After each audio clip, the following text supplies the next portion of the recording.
Where we left off in the last presentation as we started discussing type 1 diabetes. And just as a recap, the big takeaways were in type 1 diabetes has to do with beta cell destruction or loss of beta cells, which means we have decreased beta or decreased insulin production. So there's less insulin circulating out there to do the job we need insulin to do. We have a decreased capacity to regulate glucose and glucose metabolism. In other words, it's not getting to the tissues at the cellular level that it needs in order to do the basic functioning of those cells. And when I say cells, I mean muscles, I mean organs, I mean red blood cells, white blood cells, macrophages. All of those need glucose to power think of the electron transport chain and Krebs cycle. They've got to have glucose to turn the wheel to make ATP, which results in ADP, and that phosphorylation, which powers the cell and creates energy. We've got to have that, and it's not happening because insulin's not getting sugar there to make it happen. So what that means is the liver has to take over. So the liver then starts producing sugar in the absence of insulin, and to the liver anyway, it's supposedly the absence of glucose because the liver can't see what's in the bloodstream, and that's producing the hyperglycemia. Now let's talk about some of the pathophysiology here and get a little more granular and start laying down some foundation for what we need to understand. In the absence of insulin, we're not metabolizing carbohydrates. Remember me saying this: the sugars are a symptom. That's how we diagnose. Sugar's not the problem. The lack of insulin is the problem. This is not a sugar problem, it's an insulin problem. So in the absence of insulin, the body tells the liver, we need more glucose. So the liver does what the liver is going to do, and that is break down fatty acids for the production of glucose. The muscle is going to deplete pretty quickly the glycogen stores it has to power the muscle. So those glycogen stores are going to get broken down pretty quickly. Muscles are going to fatigue. They're going to need more glucose. It's not going to be able to get in. So signals are going to go from the whole body. We need more glucose. And that's going to stimulate the initiation of glycogenolysis and gluconeogenesis. And again, that glycogenolysis happens pretty quickly. And there's a more abundant resource for gluconeogenesis. But gluconeogenesis is what produces ketones. So when we start breaking down fatty acids, that happens in the liver, then the byproduct of that is ketones. And then ketone metabolism produces an increase in acid state and acid production. So we create a metabolic acidosis here. Ketones are keto acids. We're talking about fatty acid metabolism, ketone, ONE, that ending in chemistry is a fatty acid. That's what we're producing as a byproduct. So we're getting sugars, but we're also getting ketones and other hydrogens as a result of that process, which is going to produce an acidosis. Now, one of the ketones that is elicited as a part of this process is BHB, beta hydroxybutyrate, which is a ketone that is measurable in the bloodstream. Now, the reason I mention that and the reason that's important is because these patients are going to develop an anion gap acidosis. We've been talking about anion gap all semester, and now we're going to get in the nitty-gritty of what contributes to anion gap, why we care about it, what it means when it opens up, and what is responsible in closing it. So in this particular metabolic acidosis, it is an anion gap acidosis, which means these patients have a widening anion gap. The way we know the condition is rectified and we've got them on the right path is when the anion gap is closed or closing. That's how we know we're doing the thing we need to do. And that really is getting glucose and potassium into the cell, insulin, getting glucose and potassium into the cell, and the liver stopping fatty acid metabolism. Those occur concurrently, as one is a result of the other. The blocking of gluconeogenesis is a result of insulin. Remember its actions, but we have to do it long enough to convince the cells they've got the glucose that they need in a sufficient amount. So beta hydroxybutyrate, one of these ketones, actually rises and falls in relationship to the anion gap. So as the anion gap gets bigger, BHB goes up. When when the anion gap is closing, then BHB levels decrease. This is not something we do hourly or every 2 hours or every 6 hours. This is something we would do at the beginning to confirm our suspicion that this patient is in a metabolic ketoacidosis. And then we would check it when we think we're approaching closure for the anion gap. We use this as a confirmatory test to tell us, yes, we're closed. May even do it daily in some cases to see that we're moving in the correct direction. Now, we've reintroduced and brought back this notion of the anion gap. And as hydrogen increases, that is a result of this increased acid production, right? That hydrogen ion basically reflects acid in the bloodstream. The chloride decreases for the same reason. Remember, I mentioned earlier, HCl, chloride being one of those immediate buffers in the bloodstream.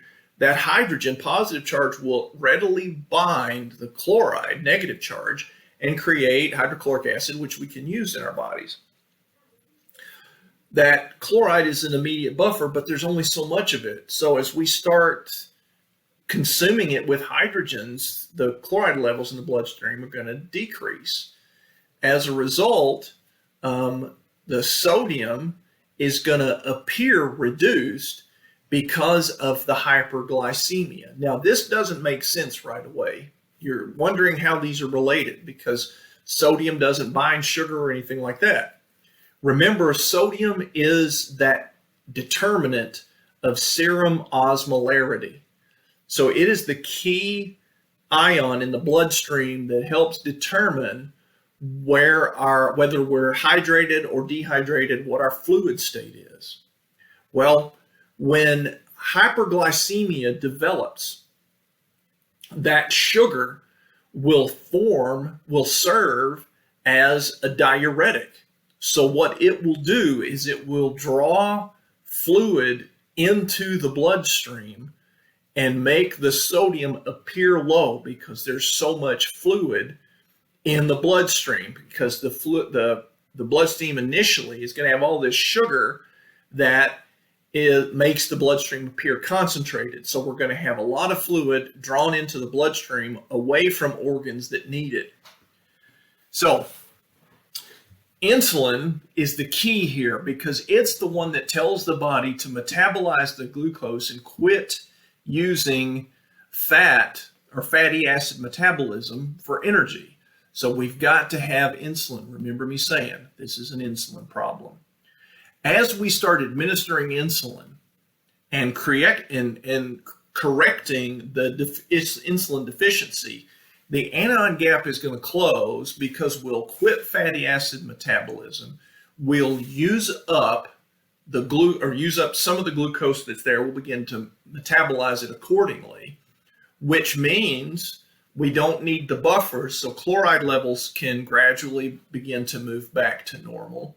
The sodium level will return to normal because we'll balance out our output with the fluid in the bloodstream, so we'll return to a normal osmolarity. And basically that closure of the anion gap means that the hydrogen has gone down, the chlorides have gone up, the bicarbs have returned to normal, which the bicarb is the other component here that binds that hydrogen. The bicarb returns to normal. So kidney function can keep up now, and we have a normal pH. The anion gap has closed, and at that point, we could check a BHB, and the BHB should be back to normal. Now, I provide this picture for a reason, because I showed this to you back when we were doing volume states at the very beginning. What this shows you is where fluid is generally distributed in the body in the basically when we're talking about blood and plasma. So majority of it, as you will recall, is in the vascular space. So there is a significant portion that's in the vascular space, and also a significant portion of that volume that's in what we refer to as the mesenteric and or splanchnic bed, the vascular supply around the intestines, the stomach, small intestine, large intestine, pancreas itself, liver, that blood flow to those abdominal organs. When we get in a fight or flight situation, we recruit that blood flow into the bloodstream so that we have an increased cardiac output. If our blood pressure drops, we can use that to improve the volume in the bloodstream and keep us from passing out, but also to meet the metabolic demands of the new threat that's perceived, that's in this fight or flight response. Now, let's talk about this in the context of diabetes for a minute. So in diabetes, one of the results of the diabetic condition is decreased gastric motility. So those patients, because of the effect of the high sugars on the cells of the gastrum that regulate gastric motility, they begin, those nerve impulses that stimulate the propulsion of food through the body, through the intestines, those cells, because they're lower priority than, say, brain, heart, lungs, etc., they begin to lose some function and gastric motility diminishes. That's a pre-existing state for the diabetic condition, regardless of what's going on with it. Now, in the presence of hyperglycemia, so if you think about that reclined picture there, the supine picture, in this supine state, the vena cava there, the inferior vena cava, obviously retains a huge reservoir of fluid. If in a hyperglycemic state, we start putting a lot more sugar into that because we're not metabolizing it. I guess a better way to say that is we're not moving it out of the bloodstream, it's just accumulating in the bloodstream. Then what's going to happen is that volume there is going to appear to osmoreceptors to be more concentrated because the sugars will serve as a solute. So those high sugars are then going to draw fluid into the vascular space. Now, based on what we were just talking about, it's important to remember that there's a good reservoir of blood and plasma around the intestinal organs. That said, we already have our reservoir in the vena cava. So you have sugar there. Where is it going to draw from? It's going to draw from the abdominal cavity. It's going to draw from the splanchnic and mesenteric bed to draw blood flow back into the vena cava to help dilute these solutes that are sugars. What's that going to do? It's going to further complicate the gastric motility issue. It's going to actually steal blood flow, if you will, from the abdominal organs, namely the stomach, the intestines, large and small, liver, etc. So we're going to create for ourselves a organ perfusion problem as a result of this increased glucose drawing this fluid into the bloodstream. So what do these patients look like? This is the clinical manifestation of diabetes, as we've already established. High sugars. That's number one. So that and it at this point should make sense why. They're also going to classically have the three P's: polyuria, polydipsia, and polyphagia. So they're going to feel very hungry, they're going to feel very thirsty, and they're going to feel like they have to pee all the time. And in fact, they're going to be peeing all the time. So polyuria is going to be a result of the glycemic diuresis, all of this sugar serving as a solute drawing fluid into the bloodstream. And as a result, they're going to be going to the bathroom all the time because they're trying to get rid of it and keep things balanced out. Since they're drawing all this extra fluid off and peeing so much, then the thirst center is going to also signal, because it thinks things are concentrated, it's going to signal thirst. So they're going to be thirsty. And since gastric motility has slowed and there's insufficient nourishment to the cells, our drive to eat is going to be signaled in the brain to say we need to eat because our cells are starving. So the liver's trying to provide glucose through fatty acid metabolism. The brain is trying to provide food by telling us to eat, but there's no insulin to do anything with those essential nutrients. So polyuria, polydipsia, polyphagia. Other manifestations, this is where things start to get really diffuse. Fatigue. What are the things that can cause fatigue? There's a bunch of them. But fatigue, weakness, vision changes, tingling or numbness in the hands or feet, dry skin, skin lesions or other wounds that won't heal, recurrent infections, flu-like symptoms. It's not listed here, but flu-like symptoms, colds, all of those things could be manifestations of an exacerbation of their diabetes. Type 1s may also have weight loss. This is a significant distinction. I've already indicated that obesity or gaining weight is a risk factor for the development of type 2 diabetes. Type 2 diabetics tend to be heavy. However, type 1 diabetics tend to have lower weights. Again, different biologic processes going on. The cells are being starved, and the liver's fat is metabolizing fatty acid deposits or adipose tissue in order to make energy. So weight loss is a clinical manifestation of type 1 diabetes. So long-term complications of diabetes are multiplicable. I mean, there's just a whole gamut of complications. And I'm going to try to pare down and help make sense of this. So you've probably heard of neuropathic conditions like retinopathies, nephropathies, neuropathies, people losing vision, losing sensation. All of those things are a result of diabetes, and that's true.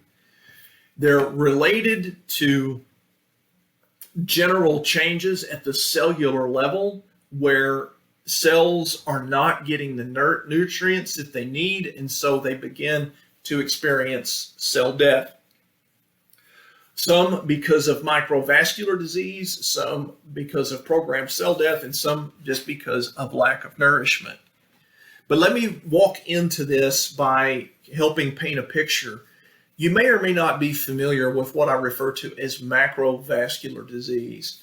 So macro meaning large refers to things like atherosclerotic changes, like blockages in the heart. If you've had a relative who's gotten a stent or had an angioplasty or bypass surgery or a stroke, those are, or even DVTs, those are macrovascular. They're in vessels that are large, generally big enough that we can intervene in some way. For example, we can put a catheter in someone's heart and dilate the coronary artery. We can take a catheter to someone's leg and pull out a clot. We can go into a brain and do a thrombectomy and remove a clot that's causing a stroke. That's macrovascular. It's big enough we can get in and do something about it. One of the big problems associated with diabetes is microvascular disease. And I've got some pictures coming up that'll illustrate this. And when you think microvascular, you're thinking on a very, very small level. So small that it, in fact, is the blood flow to tissues that are so small that we can't intervene on those tissues, which is what I mean by neuropathic changes, because the axons of the neurons themselves don't get adequate nourishment and or adequate blood flow. And also remember, those axons are predominantly fat-based. And if we're drawing on fatty resources to try to maintain glucose, then that's also going to be our source of metabolism to try to produce sugar. Here is an example of macrovascular disease. What you have here is a catheter. That's this device, this appearance right here, this tube that's coming up to the left main coronary artery. That's this section of coronary artery, which then branches into what's called the circumflex. That's this one on top, and it actually goes around and wraps around to the back of the heart. And then you have these two arteries that come down the front of the heart, one referred to as the left anterior descending, and then the obtuse marginal. So the obtuse marginal being a branch off of the left anterior descending artery. And you see just prior to the takeoff of the obtuse marginal here, in where the left anterior descending and the obtuse marginal bifurcate, you see this large, looks like a bite, looks like the Cookie Monster is taking a bite out of this artery. The artery wall should come along here, like so, down here under this little dark dot. This is an atherosclerotic plaque. This is what we refer to as macrovascular disease. It's in a big vessel. So we can go into this vessel, we can put a catheter in there, open it up, and then put a stent in there. It's a big vessel.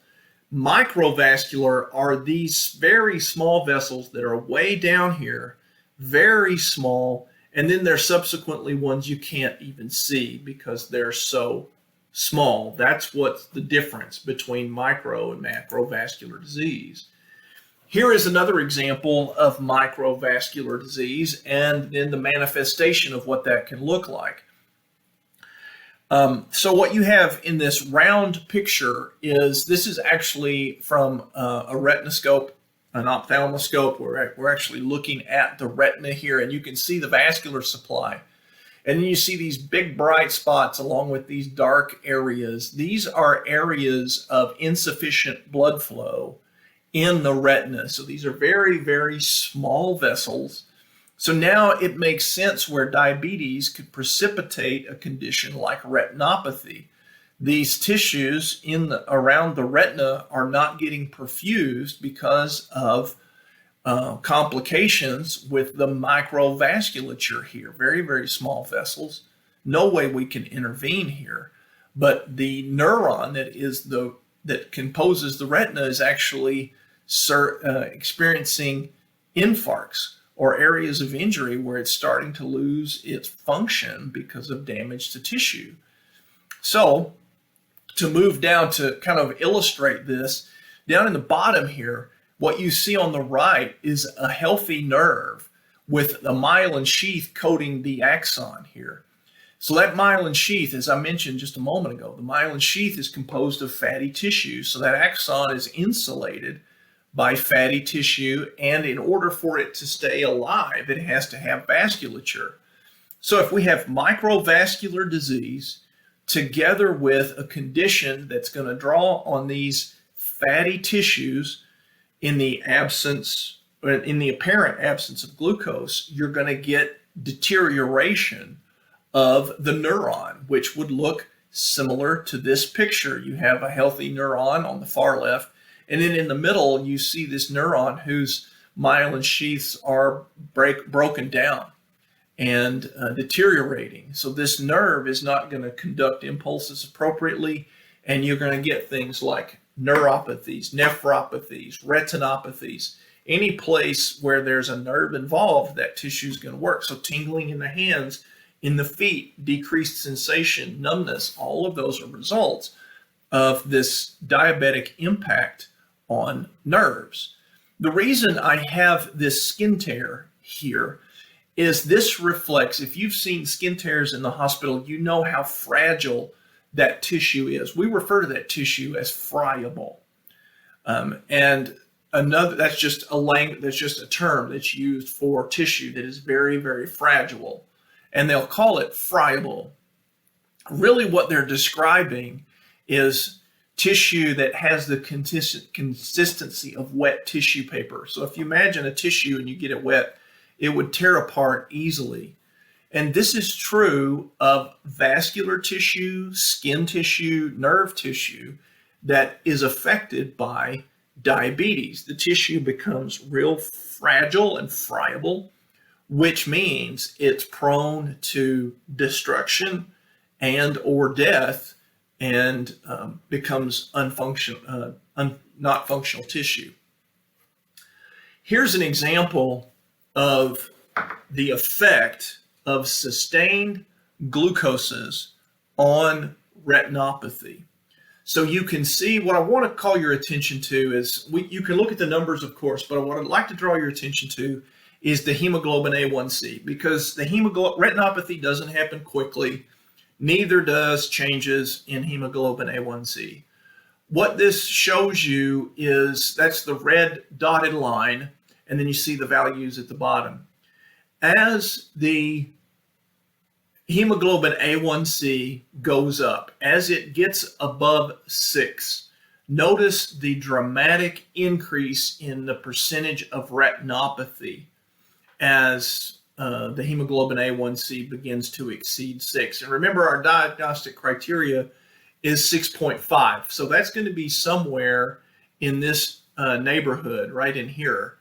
Then after 6.5, notice how that just skyrockets. So this shows you that high glucoses over time really contribute to this, in this case, this neuropathic condition that we refer to as retinopathy. Now, another common manifestation are neuropathic foot ulcers. And this is an example of a foot ulcer that actually is pretty clean, relatively, that has evolved as a result of diabetes. So what has happened here is the patient has lost sensation, and this may have started with a simple step on a rock that made a small puncture in his foot, and he was unaware of how bad it got over time. And also, because of his lack of sensation, he was unaware, perhaps, of how the inflammatory process was really not happening appropriately. The immune process is not happening appropriately. The tissue's not healing, and it's continuing to worsen. This is an example of how that happens. So that gives you an idea about the process of, and the pathophysiology associated with type 1 diabetes. In our next video, we'll discuss type 2 diabetes and similar issues related to type 2 diabetes.